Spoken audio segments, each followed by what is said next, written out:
श्री हरि भक्ति आस्था के साथ गोस्वामी संत श्री नाभादास जी द्वारा रचित ग्रंथ भक्तमाल के महात्मा और नाभादास जी के जीवन चरित्र को सुनेंगे। श्री भक्तमाल ग्रंथ जैसा कि नाम से ही स्पष्ट है, यह ग्रंथ भक्तों के परम पवित्र चरित्र रूपी पुष्पों की एक परम रमणीय माला के रूप में है, जिसे भगवान श्री हरि नित्य निरंतर अपने श्रीकंठ में धारण किए रहते हैं। एक समय की बात है कि स्वामी नाभादास जी के गुरु श्री अग्रदेव जी महाराज ईश्वर के मानसी सेवा में संलग्न थे और श्री नाभादास जी अपने गुरु को प्रेम से पंखा झल रहे थे। श्री अग्रदास जी का एक शिष्य जहाज पर समुद्र यात्रा कर रहा था।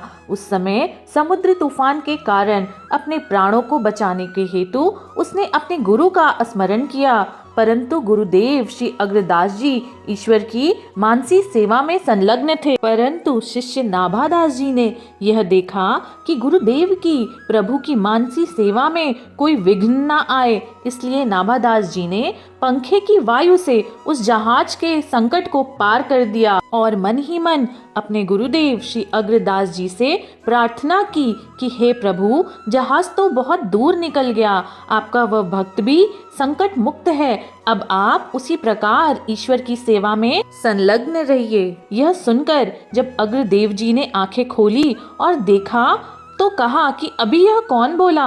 नाभादास जी ने हाथ जोड़कर कहा, जिससे आपने बचपन से सीधा प्रसाद देकर पाला है, आज आपसे उसी दास ने यह प्रार्थना की है। गुरु श्री अग्रदास जी को अपने शिष्य नाभादास जी के लिए मन में बड़ी प्रसन्नता हुई। वे यह जान गए कि सब संतों की सेवा तथा उनके सीधा प्रसाद ग्रहण का ही यह प्रभाव है, जिससे नाभा को ऐसी दिव्य दृष्टि प्रदान हो गई है। अग्रदास जी ने नाभादास जी को यह आज्ञा दी कि अब तुम उन्हीं साधु संतों के गुण, स्वरूप और हृदय के भावों का वर्णन करो। गुरु की यह आज्ञा को सुनकर श्री नाभादास जी ने हाथ जोड़कर कहा, हे भगवान, मैं भगवान के चरित्र को तो कुछ गा भी सकता हूँ, पर संतों के चरित्र का और छोर भी नहीं पा सकता, क्योंकि उनका रहस्य अति गंभीर है। वो तो श्री हरि के हृदय में विराजते हैं। तब गुरु श्री अग्रदेव जी ने समझाकर कहा, जिन्होंने तुम्हें मेरी मानसी सेवा में और सागर में नाव दिखा दिया, वे भगवान ही तुम्हारे हृदय में आकर सब रहस्यों को कहेंगे और अपना स्वरूप दिखाएंगे। श्री अग्रदास जी के आज्ञा अनुसार ही श्री नाभादास जी ने संतों के पावन चरित्र और श्री हरि को समर्पित करके श्री भक्तमाल ग्रंथ की रचना की। श्री नाभादास जी का जन्म प्रशंसनीय हनुमान वंश में हुआ था। आश्चर्य की बात तो आप सभी ये जानिए कि नाभादास जी अपने जन्म से ही नेत्रहीन थे। जब इनकी आयु 5 वर्ष की हुई, उस समय अकाल का महान दुख पड़ा। इनकी माता दुखी होकर इन्हें वन में छोड़ गई।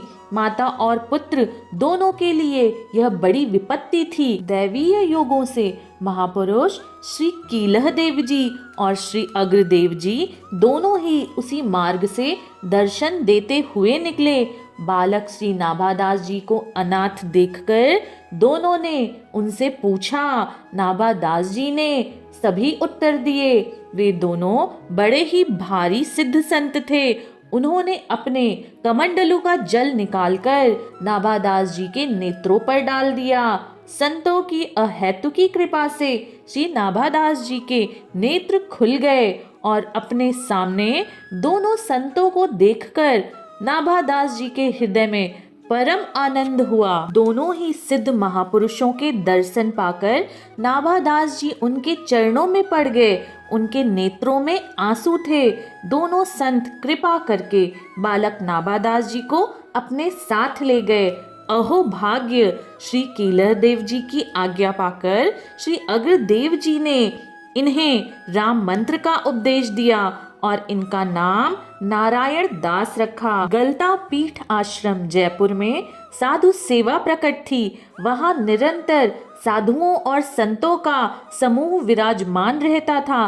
श्री अग्रदेव जी ने संत सेवा के महत्व को जानकर संत के सेवा से ही समर्थ होकर जीव का कल्याण संभव है, यह अनुमान लगाकर नाभादास जी को संतों की सेवा में लगा दिया। अहो भाग्य श्री नाभादास जी के संतों की सीधी प्रसादी चरणोदक का सेवन करने से श्री नाभादास जी का संतों में अपार प्रेम हुआ। इन्होंने भक्ति रस की रीतियां जान ली। इनके हृदय में प्रभु प्रेम छा गया। विशुद्ध प्रेम की ऐसी आवर व्यक्ति हुई जिसका और छोर भला कौन पा सकता है। इसी प्रकार श्री नाभाजी मूर्तिमान भक्ति के स्वरूप हुए।